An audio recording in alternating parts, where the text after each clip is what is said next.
The Chinatown Heritage Centre reopened in January 2025, and after seeing shock videos shared by others on social media, I've wanted to visit.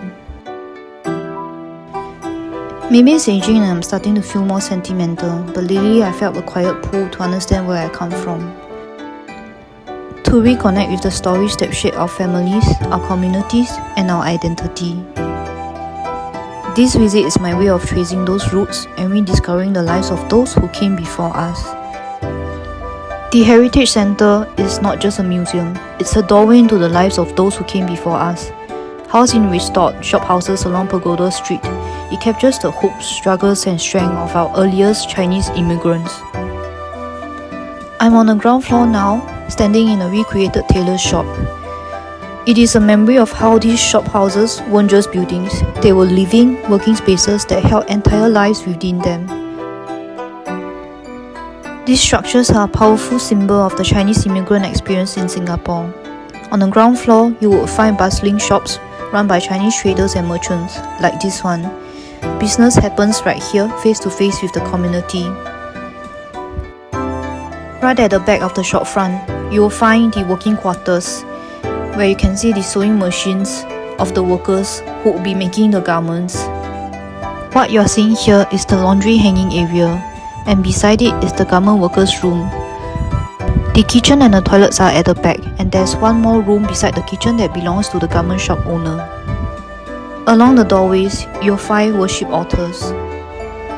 There are two rooms over here, and the first room that you see with the blue curtain belongs to the garment shop owner's family. It has a proper bed and cupboards. Right beside the owner's room is the room for the apprentices. The apprentices have to share a room together, and they are sleeping on mats that are on cement floors. There are gaps at the top of the rooms, allowing ventilation. Meals are prepared here by the garment shop's owner's wife, for the family and the workers. Charcoal and wood is used for cooking, and beside the kitchen, you'll find the communal toilets. There are two cubicles. The first one is for showering, and the second one is for defecating and relieving oneself.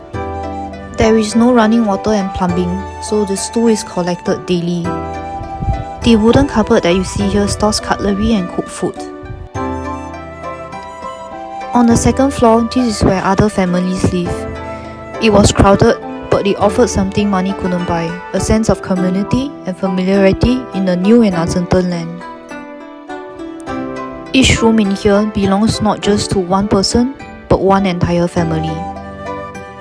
This is a dining area.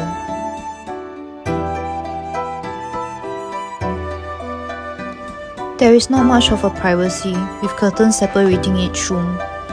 So the key to the community is trust and respect. The size of the rooms are really small, and often there is little walking space. Clothes hang at the top of the ceiling, alongside baskets and other tools used for work.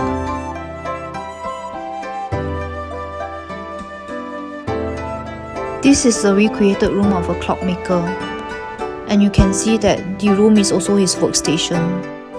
The next room belongs to a Samsui woman. They are a remarkable group of female migrant labourers who arrived in Singapore between the 1920s and 40s. They are easily recognised by their distinctive red cloth headgear. People of different occupations live harmoniously alongside each other. The next room belongs to a hawker. In line with the hawker's work, you'll find pots and pans and cutleries in this room, used for food preparation. Clothes are hung outside the door when there are not enough spaces in the room. At the back of the second floor, you will find another communal kitchen as well. The two cubicles are the toilets. Each family is responsible for their own meals, and due to the lack of private kitchens, they have to take turns in the common cooking area. This room here belongs to a trishaw rider, and the room next to his, a carpenter. The blue cloth that you see here is a cloth cradle used for babies. In an actual shop house, there would be more families housed on the third floor. But for the Chinatown Heritage Centre, the third floor is a museum of the history of Singapore, particularly the story of the Singke, the early Chinese immigrants to Singapore. Discover how early Chinese settlers, driven by poverty and hardship at home, braved long sea voyages and uncertainty to start new lives in Singapore. Many arrive alone, taking on tough jobs as coolies, rickshaw pullers or street hawkers, laying the foundations of the vibrant Chinatown community we know today. You will find stories of historical businesses on this level.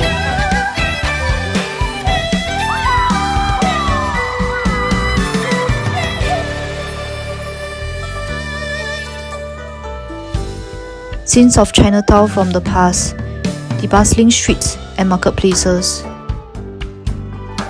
The stores were makeshift, and each day, the hawkers and fresh produce sellers would come to the market to set up store.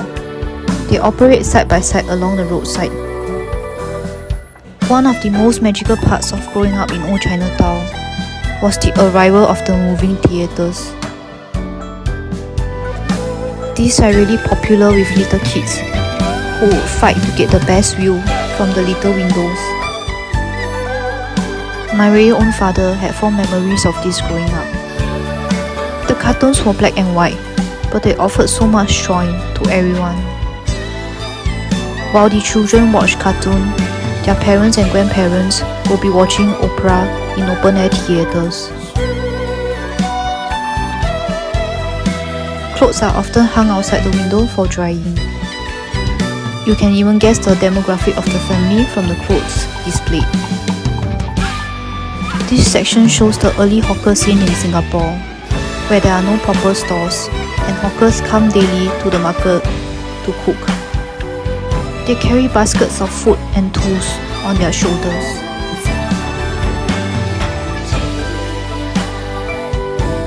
You can create a photo of yourself as a Samsui woman here. We end off the tour at the retail and event space area on the first floor, where beautiful souvenirs are being sold.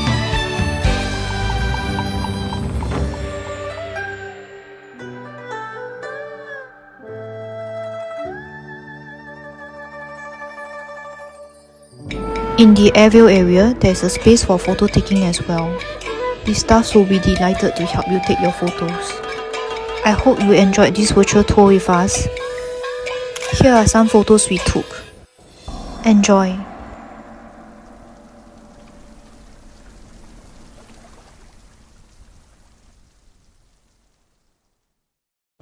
Thank you for watching this video, and we hope to see you again.